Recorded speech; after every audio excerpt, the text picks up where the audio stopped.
We're going to cover some updates to two policies. For a little bit of context, at least for our two new board members, just process-wise. One of our standing committees is our policy and curriculum committee.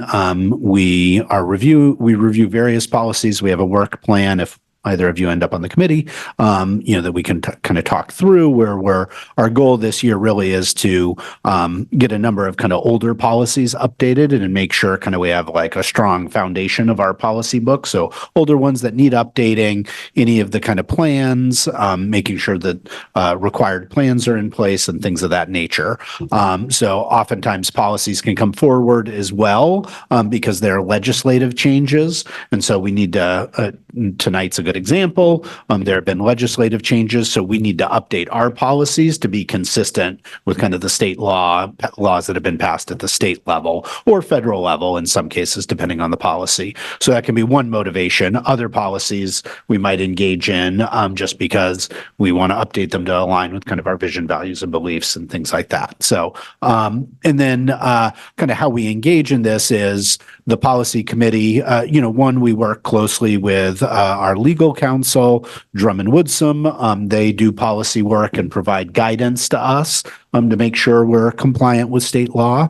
I'm giving just a little background on kind of like how we approach policy revisions and approval.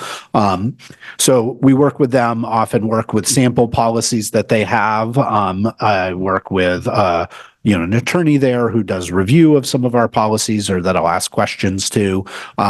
We'll look at them and discuss them in the committee, and then the kind of committee moves them forward to the board level where we do this first read and kind of workshop for discussion so people know kind of what's in them, and then second read and vote at the second meeting of the month is kind of how we have things organized. So the policy committee looked at these just after the Thanksgiving holiday, I think is when we met, the 28th, to look at these couple of policies. And so now on for first read here, and then ideally we'll be in a position to vote to update, formally approve and approve these updated policies at our second meeting in December. So that's a little bit of just context in terms of how we do this work.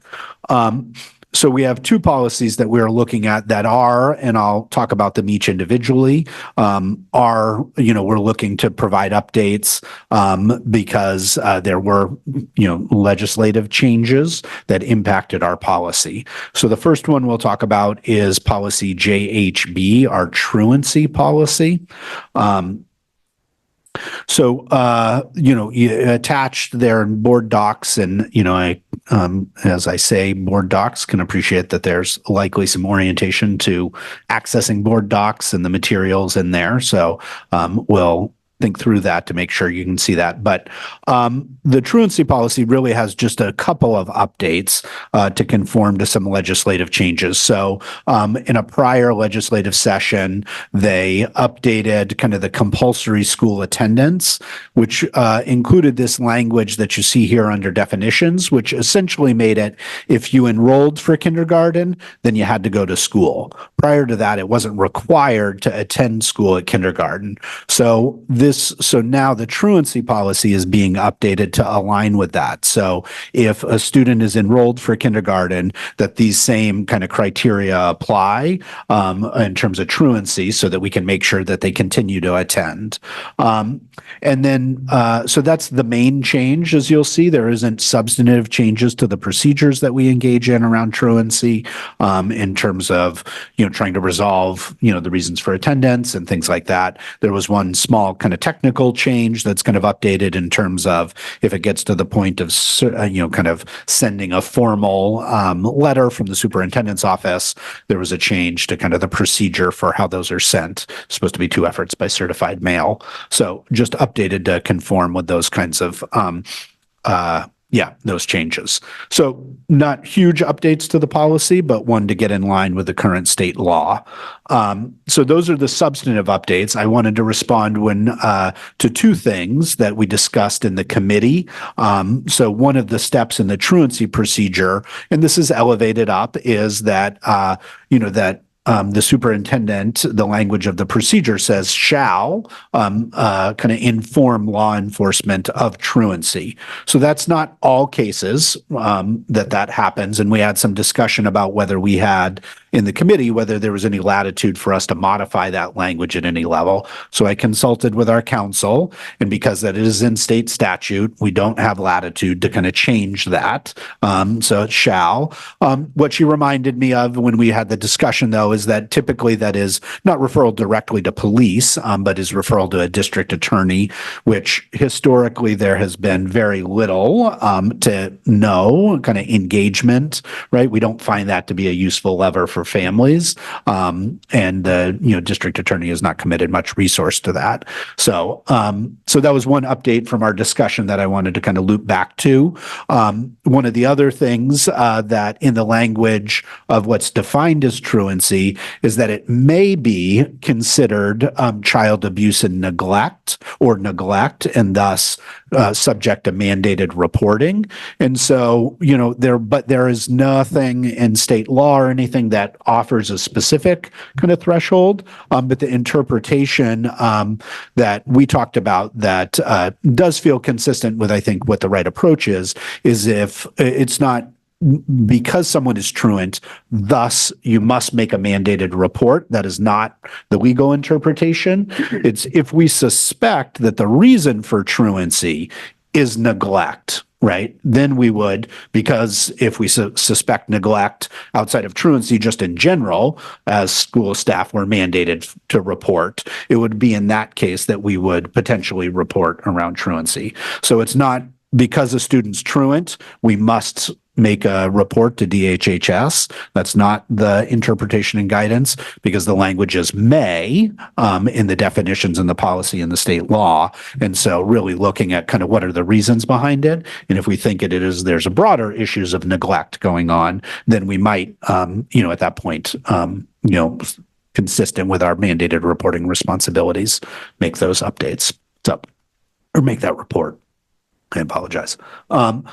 So that's all you're asked to consider, is just incorporating this kind of in additional definition to kind of extend truancy to include students, who are in kindergarten, because they're required, once you choose to enroll in kindergarten, you're required to be there. So this is extending the truancy policy to that grade. So that's really the update to the truancy policy. Let me pause and see if there's any questions about truancy before I just review the changes to the other policy.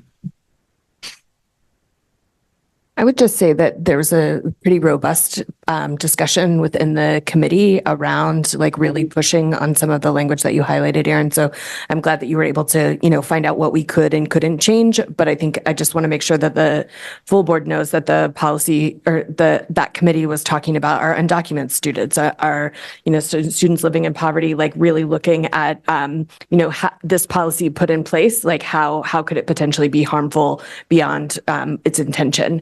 So just wanted to highlight that. Any other questions from the board? So that means that next time we meet, this policy with the edits that had been made will be coming up for a vote, unless there are any changes. Okay, beautiful. So let's move on to our other policy, please.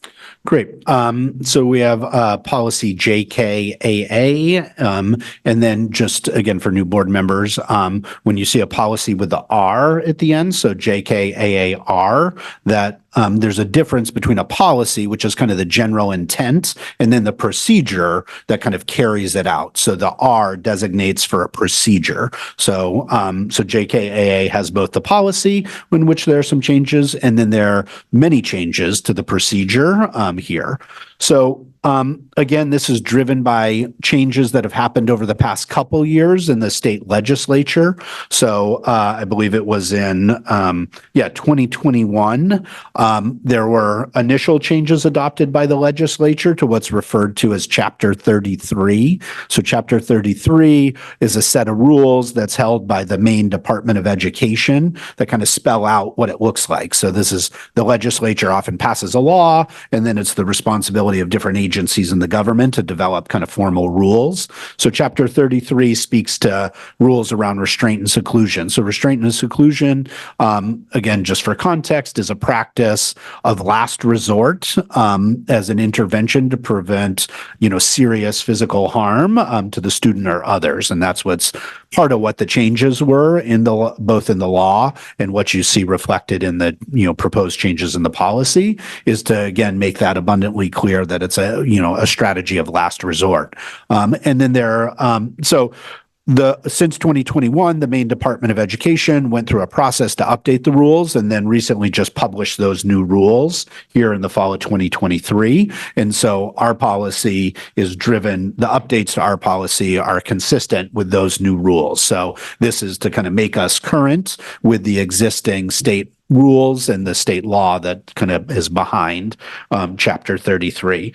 So what you'll see in there are many changes, if you go in and kind of see the red line, so I'm not going to go through each one of them, but all of it is consistent with kind of how we aspire to kind of implement this in the cases where we have to, which is one, being super clear, as I've said, that it's last resort, and in those cases when there's no other alternative, there are expectations around the training of who is able to perform them. So we have adopted what's called CPI, the Crisis Prevention Institute, which is kind of our method of training people for when they do have to intervene, doing it in safe and appropriate ways. And then there are significant kind of debrief and documentation expectations associated with any of these incidents. So we have to document them.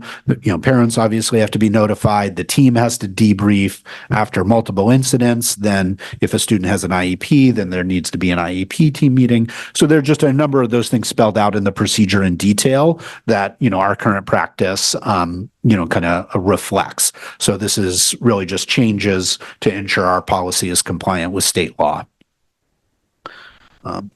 Any questions from the board? Does this policy talk about the repercussions of not following things to the letter or breaking that, or is that a separate set of rules? Yeah, it doesn't spell it out specifically in here. I will say, we train, I think last month after these came out, we did a review. We've annually done a review primarily for administrators, right, is where we kind of hold accountability. And in cases where there have been issues, we manage that from kind of like a personnel perspective in terms of, and that's consistent across a variety of policies. If people aren't following policy, then that can be an issue. But there are repercussions if, okay. Mm-hmm. Yep. Rolling my. Any other questions from the board? All right, then. Thank you, Deputy Superintendent Townsend.